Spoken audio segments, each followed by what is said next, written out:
that before us. Maybe Asia found out for, we were, because of the proximity to the West, to Europe in particular, and because most of our political intelligentsia and political elite are a sincere product of the Western school of thought, we were deceived and we were not able to see the truth. Because of Gaza, we can see it black and white, very easy. This is number one. And second, and the most important element in this case, what is going to happen after this? I think the collapse of the model, the Western-centric model of governance and politics and world order, will lead eventually to rise of regional, of a regional order, not at this stage, because most of the political elite in the region are operating within the ceiling of the Western, especially the American interest, which on its turn operates on the ceiling of the Israeli interest. So, but what you described is right. We are going into a state of chaos, and that state of chaos will yield new architecture in the region that will shape a solid geopolitical center that could create some kind of order. And as far as the world is concerned, Gaza is playing the role of accelerator of transformation in the world order, from the west to the east.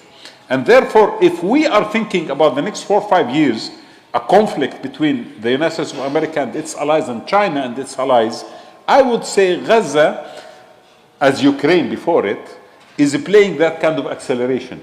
And because the concept of global south, which started in a way or another during Ukraine, because most of the global south did not really subscribe to the American and European narrative on the issue of Ukraine and Russia, right now it is becoming even much more clear. And when you look at the pattern of voting in the United Nations and the General Assembly, you could easily detect that people are sick and fed up of the way that the Americans and European governments are handling the crisis, not only in Palestine, but the crisis in Palestine became so explicit, so bloody, so dramatic to an extent that no one can really evade but look directly at it and say, shame on you, because you have failed the world and you have failed your ideals and you have failed what you have been preaching to the entire world. Thank you, Wadah. Well, your point is telling us that this norm-based rule of international system has to be just first to be kept by the US and other Western countries. So coming to Daniel Levy, the US is in the forefront of many criticism regarding the conflict in Gaza. And unconditional support given to Israeli massacres in Gaza are leading to some anti-Western, anti-US criticism. So then this question comes into my mind.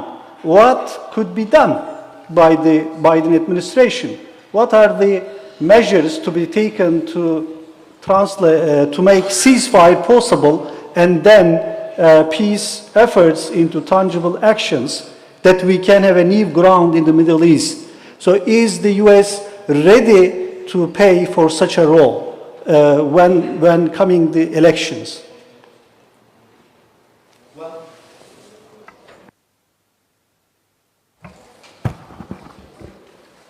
Well, I think, first of all, we have to acknowledge, what was embedded in your question and what Wadah just talked about, which is the emperor has no clothes. The US now stands, and it's hardly breaking news to anyone that there is hypocrisy in the conduct of global affairs. But the extent to which, off the back of 2 years of America lecturing the world from this moral pedestal of we are the upholders of a rules-based international order, of international law, and here it is, in all its brazen nakedness and hypocrisy and transparency, an America that is not just failing to work for a ceasefire, but that is actively arming, even as we have a case before the International Court of Justice of the plausible committing of violations of the Genocide Convention. Here it is actively arming this, predicated on racism, predicated on many other things, a broken system. And let me address what you asked in terms of what could be done to change this by critiquing the two things that the US has done in its approach. First of all, you have a president who, as time has gone on, has expressed frustration. We even have reports that he has called the Israeli Prime Minister rude names in conversations.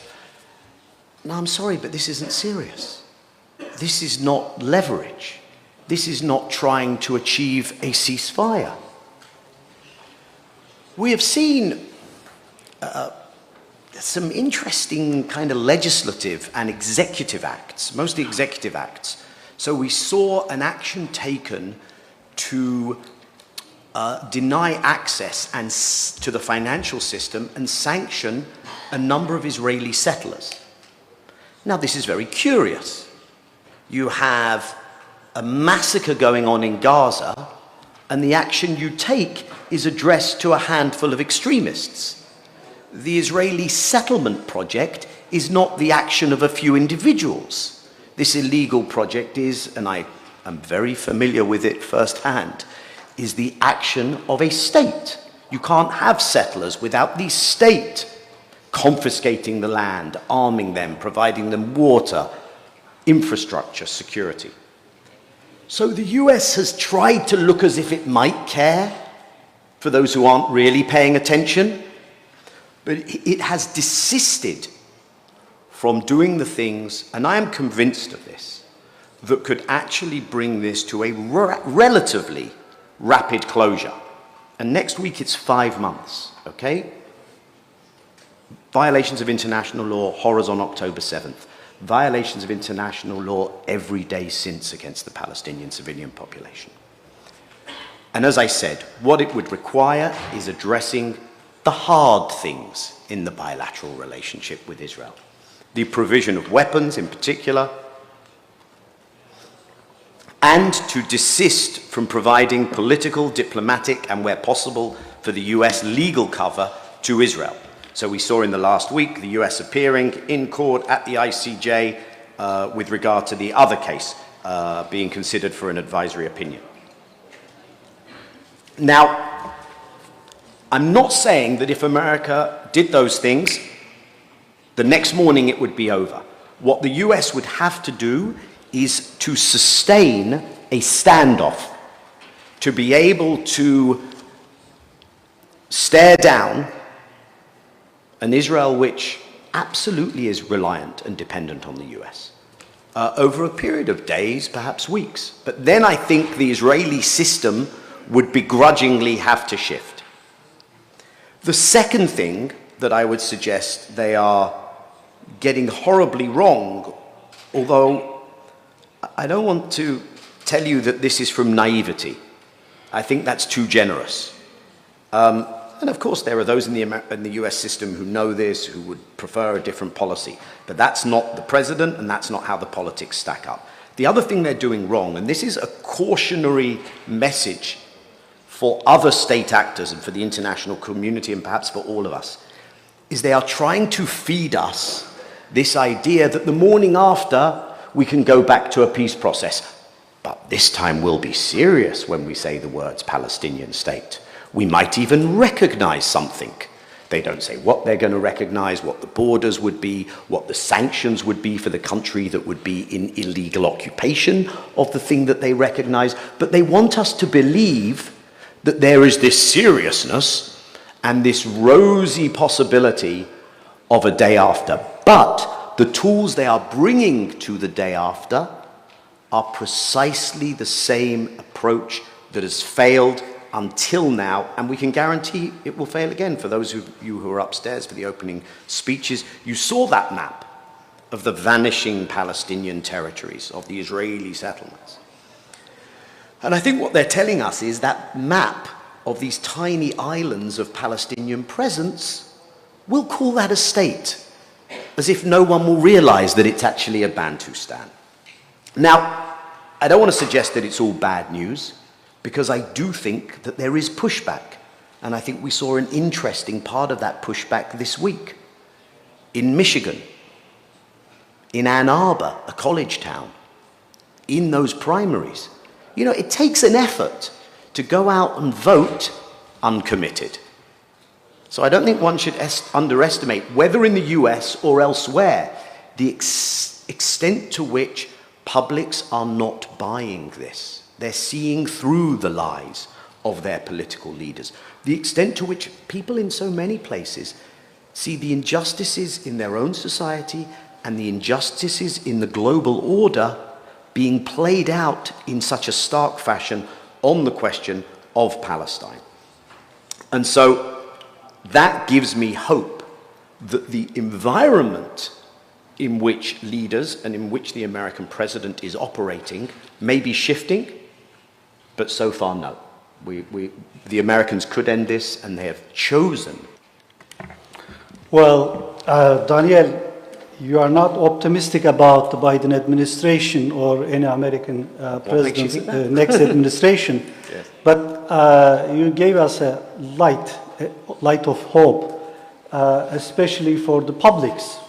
If the continuing failure of this Western initiative or their discourses on Gaza crisis is creating some revolutionary impacts on the publics, including the American, the Western, maybe the Israeli ones, I will come to later, then we can still keep this hope alive. Well, from here, I want to ask David Hurst, what would be the impact of this failure of the Western governments in resolving this conflict, but with a special reference to the Middle East, if this, campaign of Israeli massacres continues? Thank you. Thank you for inviting me here. I think we're at a very, very significant moment in the regional order of the Middle East. Make no mistake about it. What's happening now will determine how the Middle East looks for 10, 20 years. And if we just stand by and watch it happen, we're going to have to all deal with the consequences. This is not the moment for standing by. This is the moment for bravery.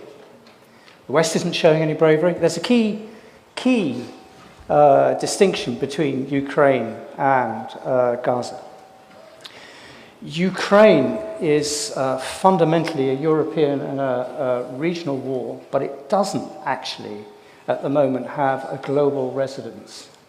I mean, nuclear war, yes, but we won't probably get there. Gaza is the exact opposite. Gaza isn't having a regional impact. It should. But it is becoming a global cause. And it really is becoming a global cause. And you can see it on the streets of London every single day. Those streets are not being represented by either political parties. There's the Conservatives who are now going into an election campaign basically on the Great Replacement theory, on the idea that sort of Islam is un-British. And there are increasing attacks on British Muslims, and this is no joke at all. And you have a Labour leader who is more Zionist than Ed Miliband was, who was a Jew. And Starmer has quietly, long before Gaza, abolished Labour Party policy on declaring a Palestinian state. He's now saying that can only be declared with Israel's agreement. And we know exactly what sort of state that would look like from Daniel. And he has stood absolutely foursquare behind stopping a ceasefire. And the debate in Parliament last week was obscene. Because what happened was that the only people who actually represented 66% of the British population that's saying immediate ceasefire now is actually the SNP, the Scottish National Party. And their vote was, through various mechanisms, undone by a parliamentary speaker who knew what he was doing. He didn't want to create a split in the Labour Party. And he said, I'm doing this because there are some MPs who are being physically threatened, i.e. the apologists for genocide turned themselves into the victims of anti-Semitism. And this is a very deep thing. This is now internalized the Middle East. This is now a British problem. This is now becoming an identity problem about what is a British Muslim, what is a British Jew. These are really, so you expect this lot to provide a foreign policy. Forget it. Really forget it. This is a really deep crisis, and I don't say these words lightly about British democracy. And British democracy is being defeated by people who say they're the Democrats. It's not being, and demonstrations on the streets of London in favour of it are now being called mobs. So they are completely unrepresented. So we're in a really deep crisis of democracy in Britain, and I think also in Biden. So what has to happen? The regional powers in the Middle East really have to sit up and get working. I mean, I'm sorry, but how can you listen to President Erdogan's speech and then remember that Turkey is continuing to trade with Israel? Now, what's going on here? What about airdrops? Okay, airdrops don't work. But what about being an active member of setting up a resistance, a diplomatic resistance, but a country of resistance that say, no, you have to show bravery. And the only country at the moment, or the small countries that are actually showing bravery in this world, and are not just sitting by and standing still, are the small countries like Belgium, Ireland, and South Africa. South Africa is showing enormous moral leadership in saying, no, we cannot, I hate this word, normalise. Now, what are we normalising? We're normalising, what we're seeing in front of us is a Palestinian state being taken apart brick by brick. We're seeing Israeli soldiers forcing mothers to abandon their newborn babies in front of them in the freezing cold. We're seeing rape. We're seeing, we are seeing in Israel this absolutely intent on making Gaza unlivable. And what are we doing? We're normalising it. We're sitting there and saying, 30,000 deaths? Yeah, fine. Let's look forward to the next and the next. No, we should listen to the anger that was inside us, and the anger inside Jordan, and the anger inside Iraq, and that represents where we should be going. Well, thank you, David. You are very right in describing us what kind of harmful effects do these conflictual affairs in Gaza have on democracies, on British democracies. And also you underline the importance of the people's perception, and you raise some questions against normalizing this crisis, and also questioning the diplomats and politicians. Well, we have here a special case of South African applied to International Court of Justice, and luckily we are very thankful to Antalya Diplomacy Forum and its organizers. We have a Faisal Davce who has a knowledge on this issue, and not just only from the side of South African experience, earlier experience, but also what kind of lessons we can have for the future of this conflict. So, Faisal, I want to ask you the question that what kind of role do you believe that the media plays in shaping the perceptions of the Middle East conflict? I mean, the Israeli-Palestinian conflict, and how can we contribute to promoting peace for this conflict? Thank you. It's 30 years this year since we achieved our democracy in South Africa, our freedom, our liberation. In fact, I think many of you sitting here were not even born then. Let me give you a taste of what apartheid was. See, I'm regarded as a black man. I'm proud of it, black and proud. So when my mother gave birth to me, I was born in a hospital that was for blacks only. When I fell ill, she had to go to a doctor who was black. When I grew up and went to school, I had to go to a school meant for blacks only. The house we lived in was in the area demarcated for blacks only, the area, the suburb. When I went to university, it was a black-only university. If I decided to go to the beach, this is the bizarre aspect of apartheid. It was a beach designated for blacks only. It used to be written non-whites. We are regarded as non-white. And if I decided to go to a park or go play football or anything like that, it used to be in an area meant for blacks only.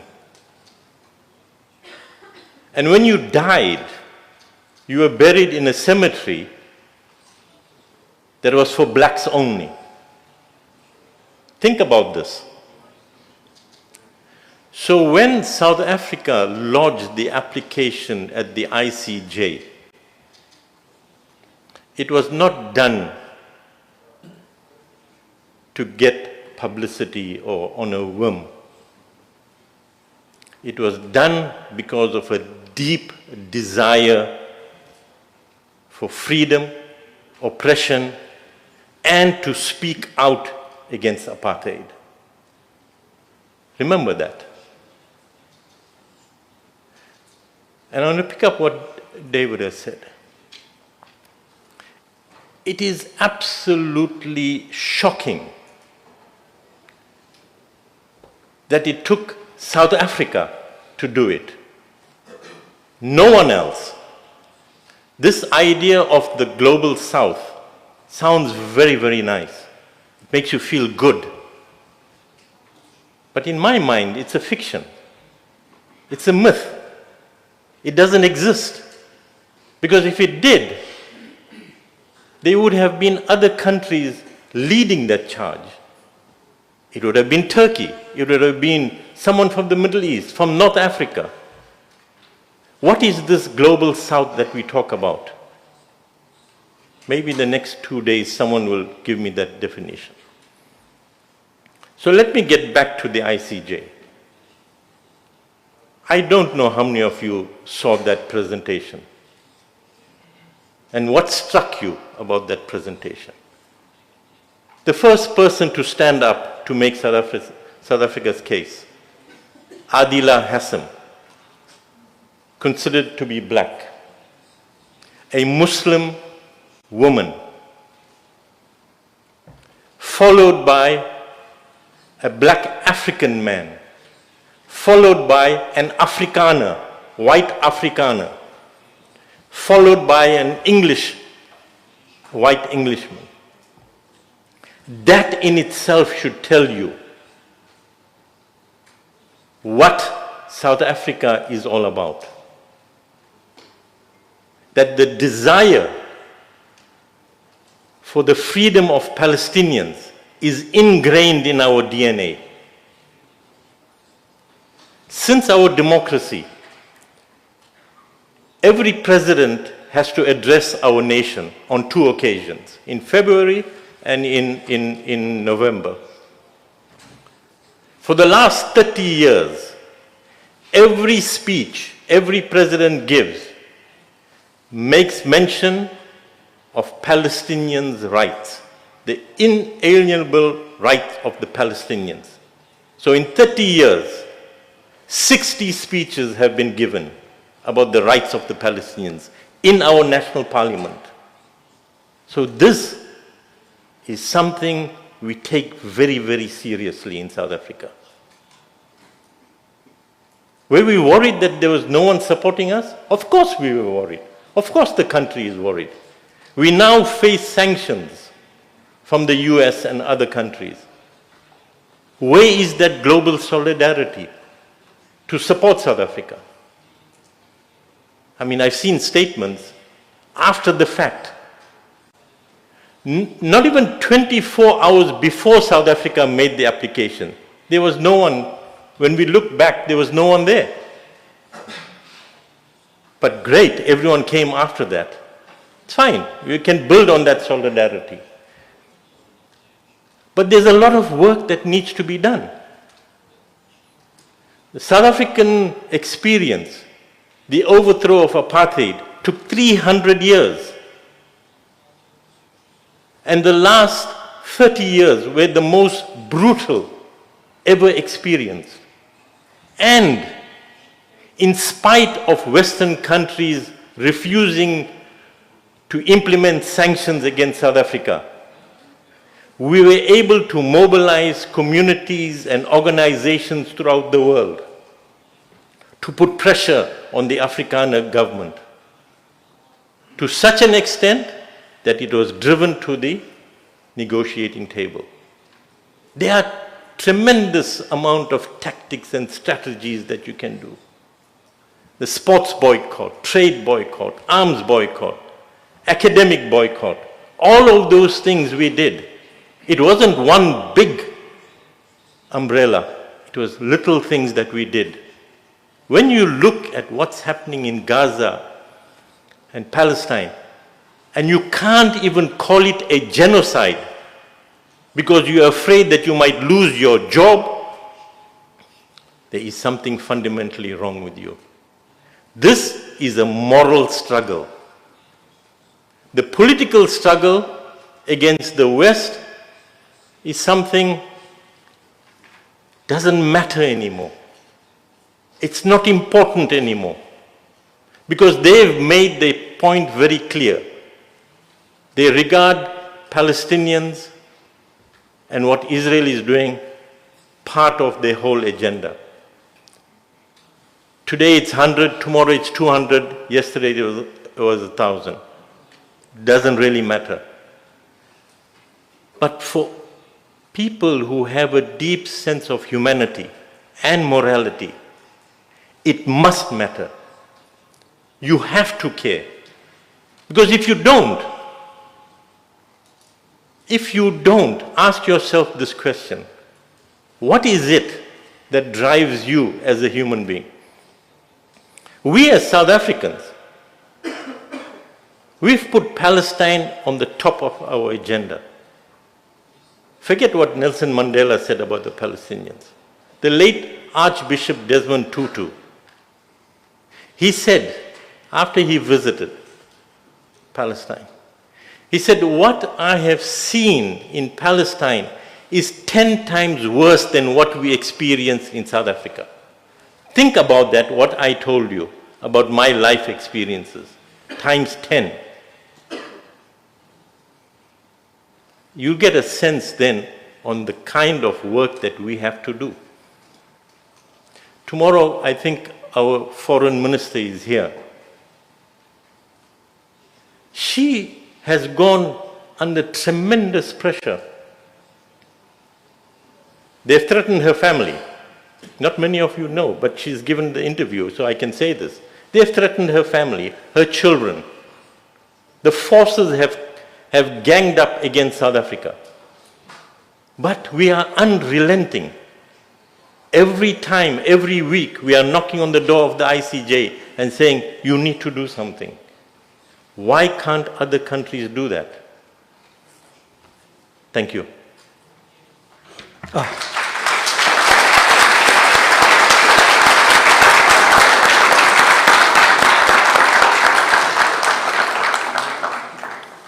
Well, Faisal, we are speechless with listening your experience with the apartheid regime and the implications of this regime for the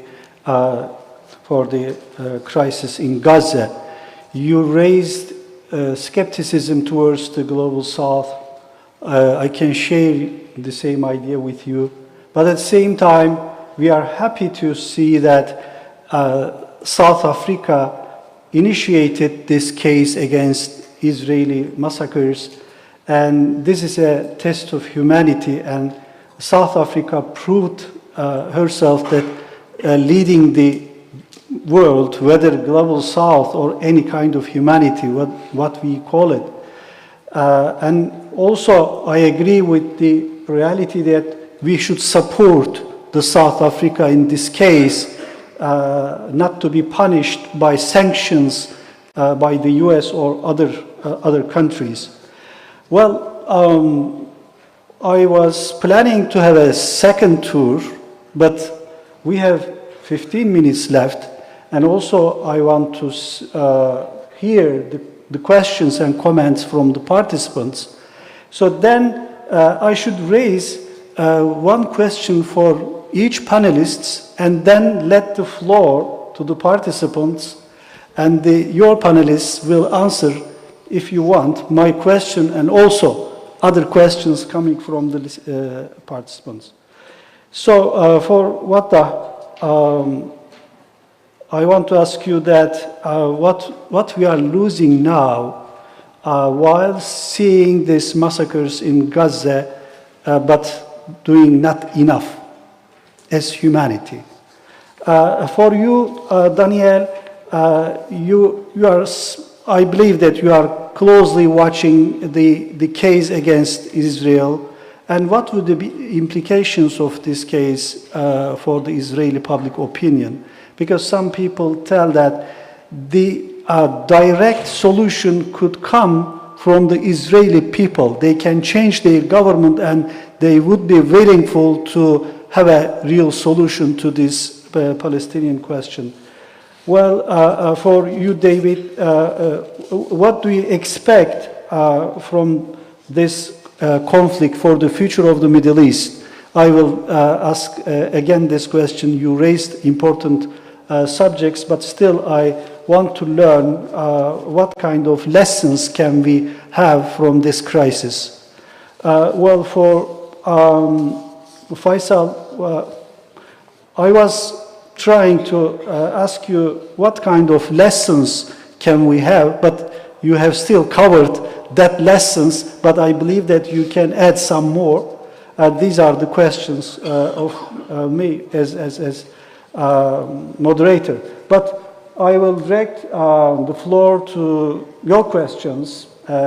Please raise your hand if you have comments or questions, but please be brief because we have just 15 minutes.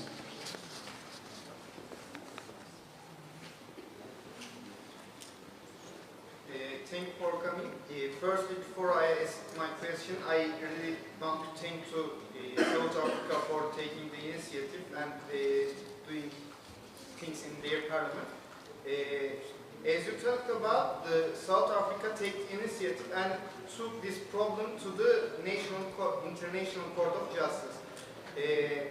Why the Arabian neighbors, the Gaza's neighbors, doing nothing while the South Africa leading this problem?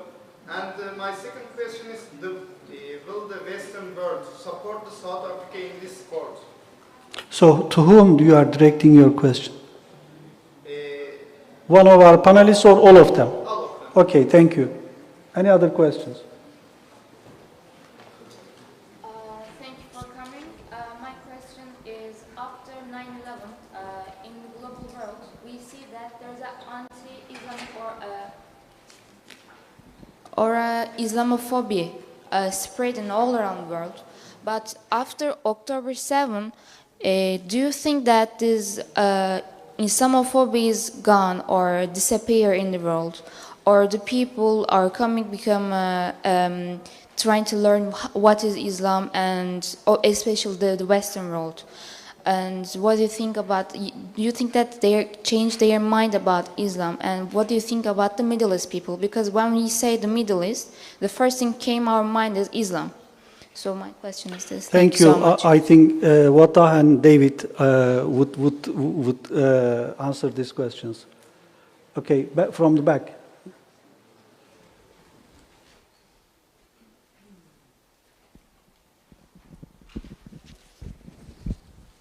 Thank you for this opportunity. My question is very brief. Do you think that the United Nations system has failed on us, considering the comments of Mr. Khanfar? Because we see that the practical contradictions on the Western governments, but at the same time, from the South Africa and from Chile, from Mexico, from Indonesia, from Spain, from Ireland, we see a movement that is inclined towards embracing the values that have been drawn under the United Nations umbrella. So in near future, do you think that we'll see a shift from the concept of international and multilateralism to regionalism, or to other maybe structures, considering the dilemmas that is promised, that is seen after the after Israel's conflict operation on the Palestinian? A question for all panelists? All panelists, yeah. Okay, thank you. The lady from the front. Thank you. I have a question for all the panelists. I want to ask, the current understanding of state depends on a boundary, and the people, the same people, culturally, languagely, nationally, and the homogeneity of it. How can we expect a support for Palestinian people reasonably under such international system that depends on these national states, as every country has its own, historical instances of eliminating the other? Okay, thank you. Well, yeah.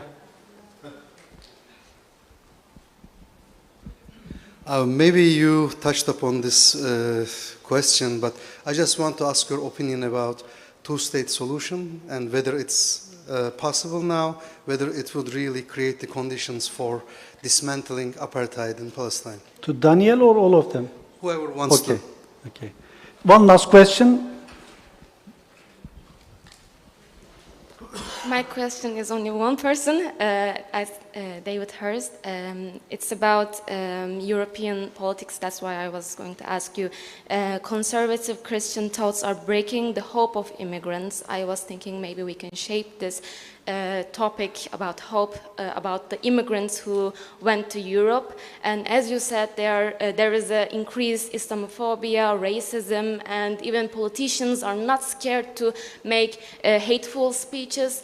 However, liberals are having a comeback in some states, and I was thinking maybe in the future, in other states as well, maybe liberals can bring a balance towards this, against the conservative Christian thoughts about immigrants. Yeah. Thank you. Well, it's great to hear questions, but at the same time, we wonder what are the answers, and there is not enough time to answer all of them, but still each panelist has 2 minutes.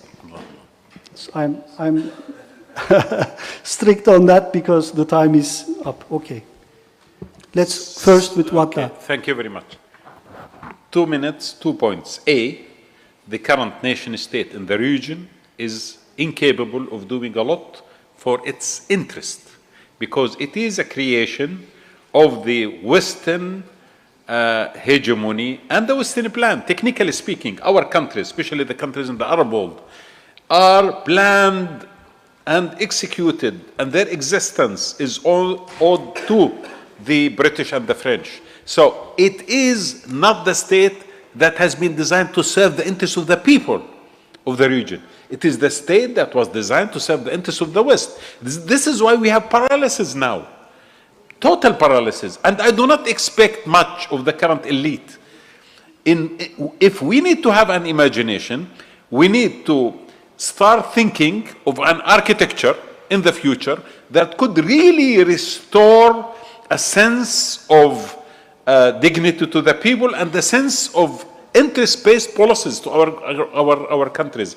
And this is very important topic for me. And I do believe that we are still living the phase of 1919 when they divided us, the chaps and the maps era, and we are still committed to it. While the rest of the world moved on, we still worship the borders and the flags given to us by Sykes-Picot. So this is number one. So we need to work on that. The second point on the issue of Palestine and Gaza. In 1982, the Israelis occupied Lebanon and they forced PLO to leave Beirut to Tunisia and later on to give up on the armed struggle. Technically, it was impossible for them to do armed struggle after 1982. The Israelis celebrated, the Israelis won the last victory, the Israelis are secure, the Palestinians are totally marginalized, and the PLO at that time has been blown, apart by that particular issue. 1987, the world witnessed the most noble intifada that the humanity has ever seen. The ordinary people of Palestine carried on rocks and the stones and they start stoning the Israeli soldiers. 120,000 people were imprisoned, and for 5 years, the people of Palestine, the ordinary people, men, women, and children, old and young, continued their intifada. They lost 40–50% of their economy, but they did not stop until, unfortunately, 1993, when Oslo Agreement was signed as a result of that. And then 30 years since 1993, we went into this current situation where we are always promised the great empire of Palestine, isn't it? Which has no border, which has very limited portals, no control over water, no control over the sky, no control over anything, no military, nothing, but call it a great empire of Palestine. We have been deceived by the concept of the two-state solution. We will be the most stupid people on earth to accept the two-state solution as the plan of the next day after Gaza. Because it means we are going back 30 years back, and these 30 years, we did not understand the lesson. Yes, I am a great advocate of the one-state solution, to answer your question. And the one-state solution that I'm arguing, it is the only moral solution for the land of Palestine. It is the only logical and historical and real solution on long run. You could argue that we might need a temporary transition into that, but I'm afraid that this temporary transition into canceling the partition is actually going to be permanent process. There will be no solution based on two states. It is impossible. It is another phase of freezing the conflict until we jump into another battle and another fight. So we need to think of South Africa. Now all of us are clapping for South Africa, celebrating South Africa. What did South Africa do? South Africa realized that the humans are equal and they could live together. Now we say, if the Jews would like to be in that land, they are most welcome. Of course, we have never been against Jews. But let the Israelis refuse it, because the Zionist movement will never accept to look at Palestinians as equal.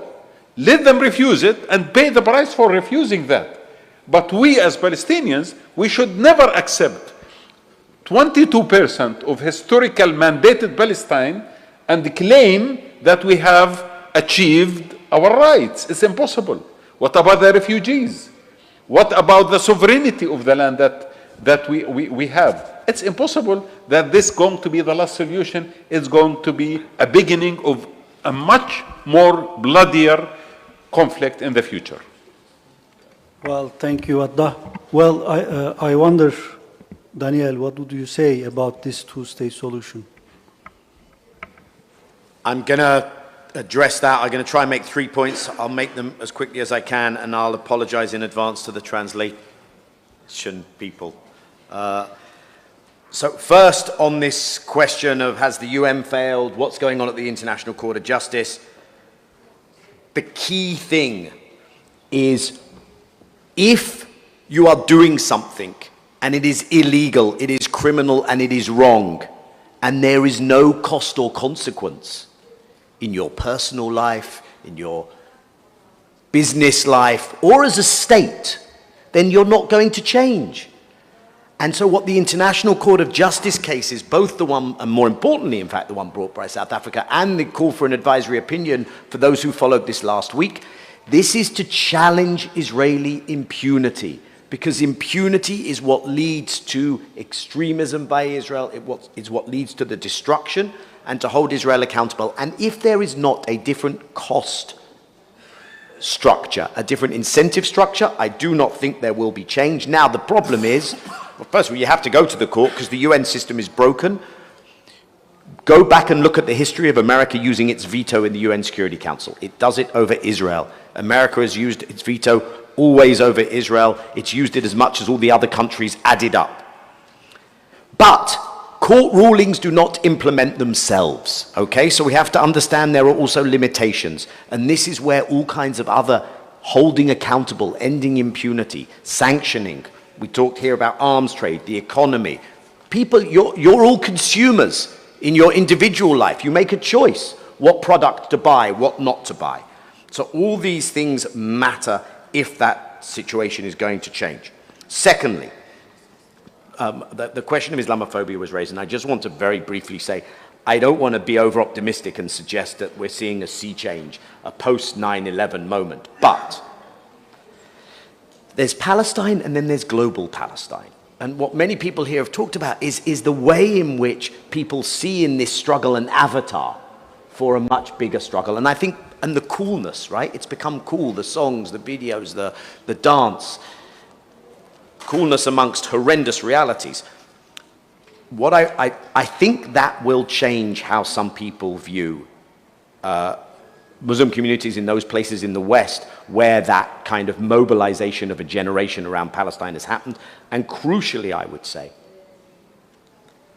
that standing up for Palestine against Israel's violations of international law and its policies, including if you're Jewish, is not anti-Semitic. Anti-Semitism is a thing, but that is not the thing. And standing up for Palestine is not being an extremist, quite the opposite. It's having the humanity and the morals that Faisal talked to us about. Two states. Look, what we have at the moment is that Israel has created a one-space reality of apartheid. And that's, in addition to the things that you talked about, it's the demographic re-engineering, where people can live where they can't live. It's resource allocation, land allocation. Now, I believe that if the struggle is over equality in this reality that Israel has created, maybe Israel will turn around and say, oh my goodness, we can't share the land with these people. We'll have to pull back the occupation. If that happens, none of us are going to be against the end of occupation. But it doesn't mean, as Israel tried to impose in the past, the end of the claims of the refugees. It doesn't mean the end of the struggle for equality for those Palestinians who live inside Israel.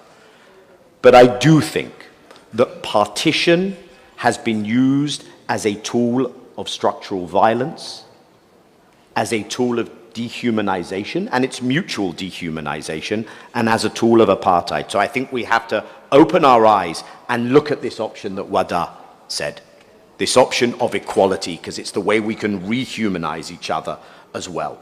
Now, I'll close by saying this.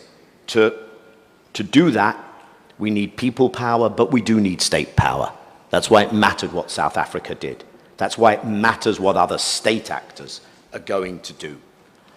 And here, we should think about building a coalition of like-mindeds, because if we try and go too broad, then it's lowest common denominator. We can all issue a declaration at the end of a conference, and it means nothing.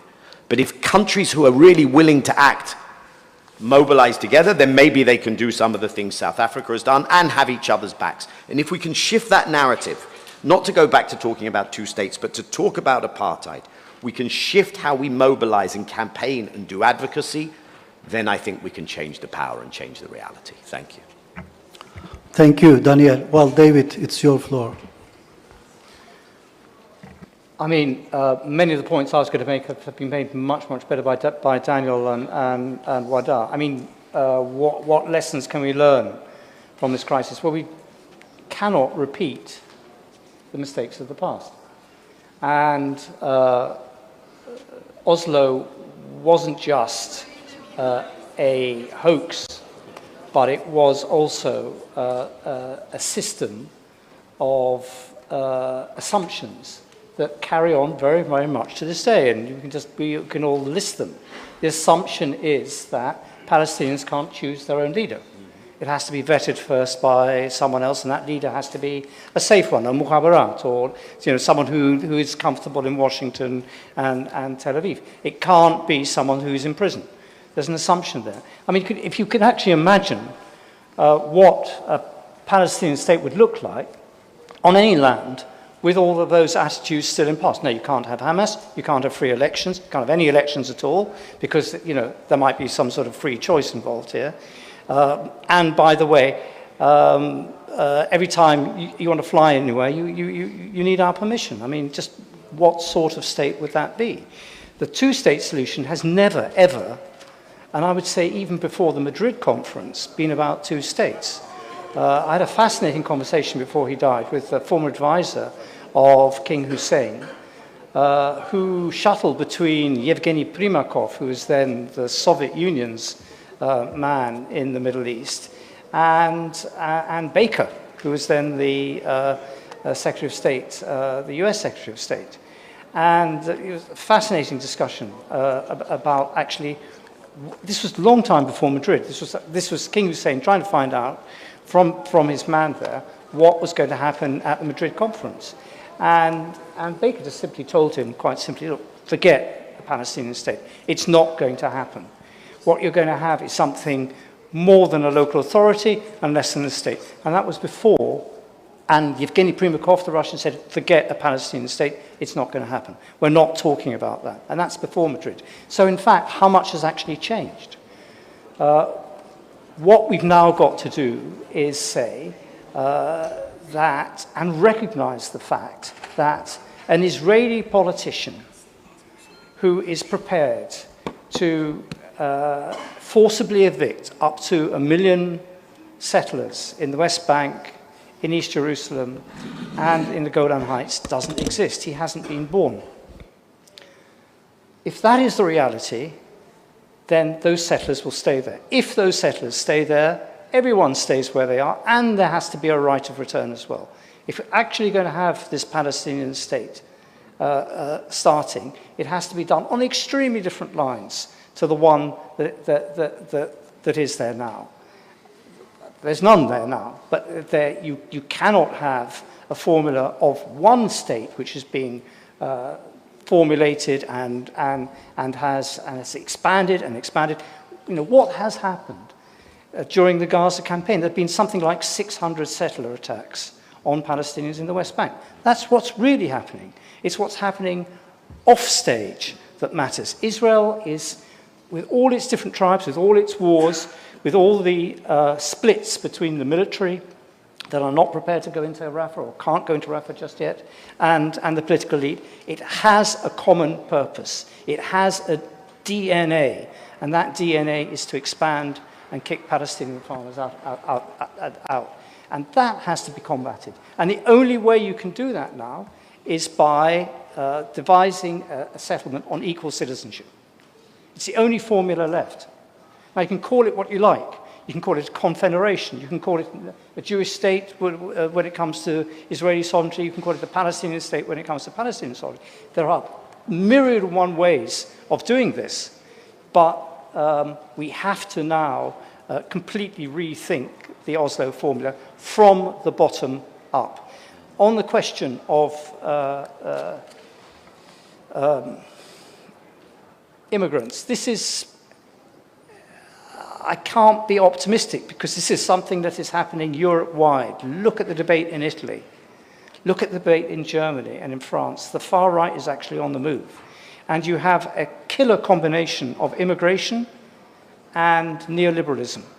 And the two really don't match because you have the white working class saying, sorry, where are our hospitals? Where are our flats? You're giving all this to the immigrant, you're not giving it to us. And it's a really, really powerful motor. And you're having the build-up of a really potent anti-immigrant constituency in all European countries that are a bastion, or thought of themselves as a bastion of liberalism. What has to happen is that a lot of things have to happen. We have to actually start building schools and houses properly for everyone, and we have to totally calm the situation down. But I'm sorry, I can't say any of this is going to happen quickly or immediately, because there is no mood in any part of Europe for generosity. Thank you, David. Well, we have just only 2 minutes for Faisal. I am sorry to say that. Yeah, please. I have 1 minute, yeah. So there's no big grand lessons about the apartheid struggle. There's nothing, there's no glory moment. In early 1980s, a group of businessmen, white businessmen, and predominantly bankers, decided to meet with the ANC in exile. That created a massive shock in South Africa. How is it possible that big business that controlled the economy decided to go and meet these terrorists? I remember the ANC, and up till 1995, Nelson Mandela couldn't visit Washington because he was still designated as a terrorist. I don't know if you know that.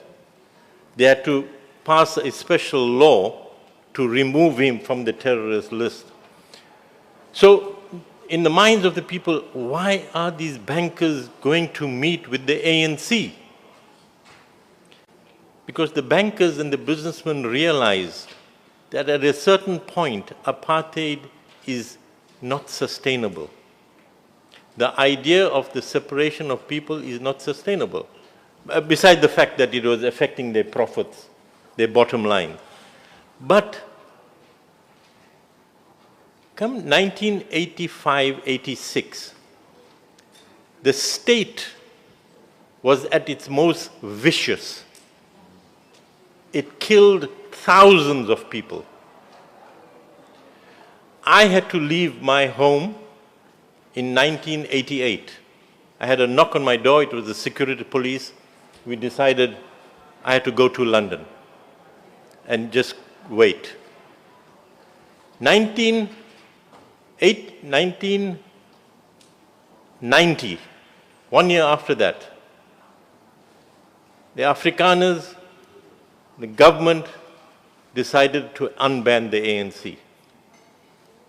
So, in my mind, the big grand gestures are there, they're good, they have a lot of publicity. But once you start to destabilize this edifice, slowly but surely, it will be destroyed. Anything abnormal, apartheid was abnormal, it was a crime against humanity, designated by the UN.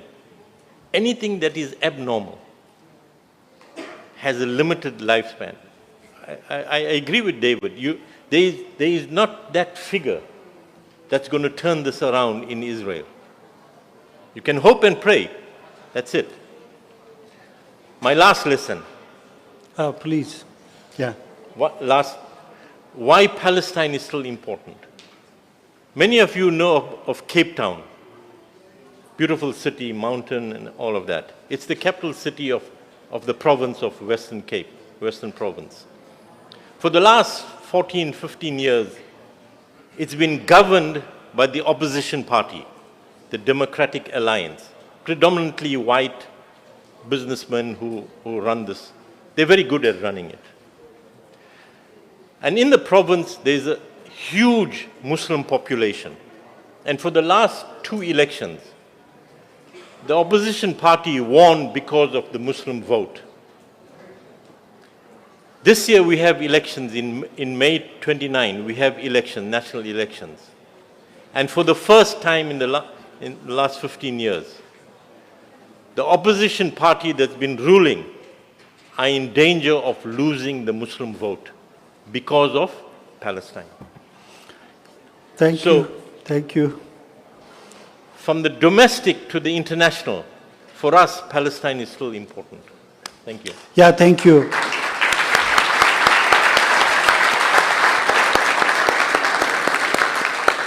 Ladies and gentlemen, would you join me in thanking Turkish Foreign Ministry for organizing Antalya Diplomacy Forum and our panelists for expressing their extremely important ideas on the Middle East.